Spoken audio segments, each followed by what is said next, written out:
Salut, je m'appelle William et d'habitude je parle d'écriture. Sauf qu'aujourd'hui on va parler de lecture. Je voulais tester un nouveau petit format, donc ce qu'on va faire c'est que tout bêtement, je vais vous parler d'un livre qui m'a plu.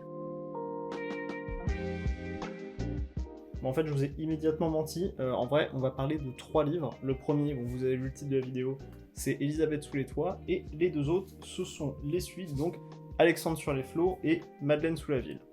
Le dernier étant sorti vraiment en toute fin de mois dernier pour le coup. Donc voilà, on va faire un genre de tir groupé. La série en soi n'a pas vraiment de nom, donc je suis bien embêté pour en parler.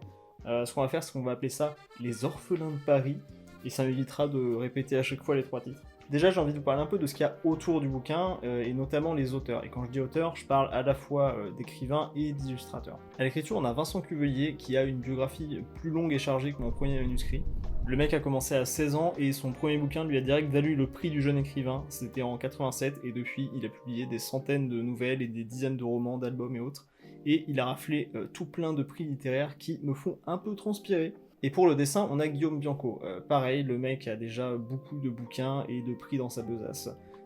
Vous connaissez peut-être Ernest et Rebecca, notamment parce que ça a été adapté en dessin animé. Et si vous avez un doute sur son CV, Bianco, il a quand même eu comme sensei Didier Tarquin qui dessine les Landfust. Voilà.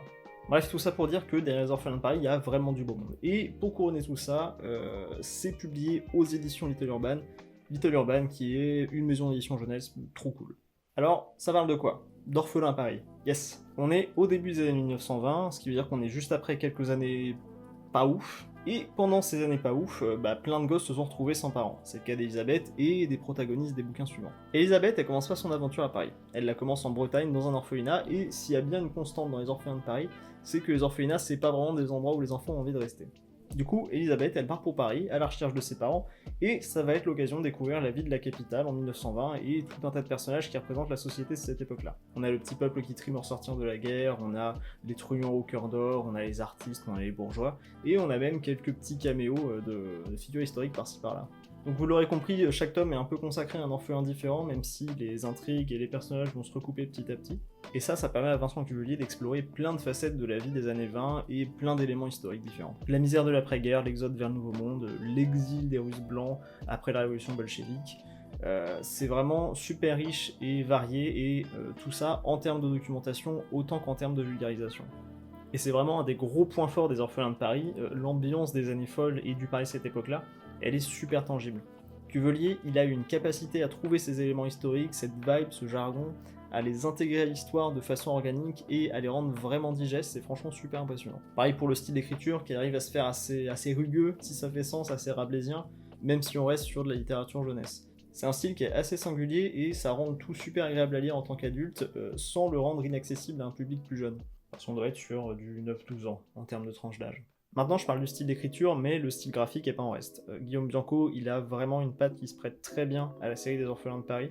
C'est quelque chose d'à la fois très enfantin et capable de retranscrire de façon très naturelle des idées et des émotions plus sombres. Notamment, il a un sens très particulier du chara-design et de son rapport à l'imaginaire. Vous pouvez aller voir du côté de Billy Brouillard pour vous rendre compte de ça. C'est une série de bande dessinée qu'il a commencé en 2008. Et ces aspects-là, ils se retrouvent dans Elisabeth sous les toits, dans Alexandre sur les flots et dans Madeleine sous la ville. Surtout dans les éléments surnaturels. Parce que oui, il y a aussi une dimension que j'ai envie de qualifier d'un petit peu folklorique dans les aventures d'Elisabeth et de ses co-orphelins, avec des fantômes et des créatures bizarres comme des schmolls qui sont des genres de personnification de la déprime. Le texte a l'air de sous-entendre que c'est des petites bestioles qui sont tirées de légendes de l'Est, mais j'ai bien cherché et j'ai rien trouvé. Donc soit Cuvelier a inventé, soit il sait quelque chose que je ne sais pas. Bref, c'est super riche en termes d'histoire, quali de fou pour ce qui est des illustrations, mais c'est même pas tout, parce que en tant qu'éditeur, je suis obligé de relever un autre truc, c'est la qualité matérielle du bouquin. Déjà, on est sur du hardback, avec des petites finitions au vernis doré, là, hop, ouais. À l'intérieur, c'est une reliure cousue, et ils se sont servis d'un papier PEFC, fake, c'est-à-dire un papier qui est issu de forêts spécialement contrôlées pour être renouvelable. Non seulement c'est sympa pour la planète, mais en plus de ça, le papier est franchement suffisamment épais. Donc Uno, ça s'abîme pas trop, et Deuxio, c'est vraiment un plus quand on est sur de l'illustré, même en noir et blanc. Visiblement, pour le dernier tome, ils ont changé de papier. Si on compare les tranches, on voit que on est sur quelque chose d'un petit peu plus blanc, un petit peu plus épais, et en même temps, je sais que ce tome-là a vachement moins d'illustrations pleine page que les autres, du coup c'est peut-être juste un peu ça qui joue sur le rendu de la tranche. Je sais pas à quel point ça se verra à l'image, et au final ça reste quand même un papier de qualité, fake, qui tient bien l'encre, donc on est toujours bon. Si je vous parle de ça, déjà c'est parce que je trouve ça trop cool, mais en plus c'est parce qu'avec tous ces éléments-là, les gens qui bossent chez Little Urban, ils ont réussi à garder le prix du bouquin à 13,50 €. Je sais pas si vous vous rendez bien compte, mais pour un grand format hardback, avec des finitions et un papier de qualité, c'est rien comparé à ce qui se fait en France dans le monde du livre aujourd'hui. Donc bien joué, le petit Urbain, belle perf. Bon, je pourrais rester là à vous parler d'Elisabeth et de ses potes pendant des heures, mais le temps que vous passez sur cette vidéo, c'est du temps que vous ne passez pas à lire Elisabeth et ses potes. Donc je vais tout simplement vous laisser là en vous le répétant. Vous devez lire Elisabeth sous les toits. Abonnement, cloche, buy me a coffee si vous voulez soutenir, blablabla. Bonne lecture, ciao.